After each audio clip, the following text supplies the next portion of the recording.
দুর্গাপুজো কমিটির জন্য এই বছর অনুদান কত টাকা বেড়েছে, বিদ্যুতের মাসুল কেমন ছাড় দেওয়া হচ্ছে, পুজো মণ্ডপগুলির নিরাপত্তা ব্যবস্থার জন্য কি কি পরামর্শ দেওয়া হয়েছে, এইরকম আরও কয়েকটি প্রশ্নের উত্তর জানব আজকের এই ভিডিওতে।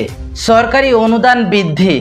মুখ্যমন্ত্রী মমতা বন্দ্যোপাধ্যায় দুর্গাপুজো কমিটির জন্য অনুদান 70,000 থেকে বাড়িয়ে 85,000 টাকা ঘোষণা করেছেন। আগামী বছর এই অনুদান 1 লক্ষ টাকা হবে। বিদ্যুতের বিল ছাড়।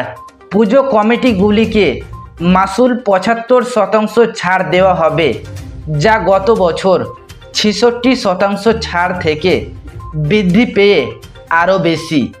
পুজো কমিটিগুলিকে সতর্কতা। পদপিষ্ট হওয়ার ঘটনা এড়াতে পুজো কমিটিগুলিকে সতর্ক থাকতে বলা হয়েছে। পুলিশ এবং প্রশাসন কড়া নজরদারি রাখবে। নিরাপত্তা ব্যবস্থা।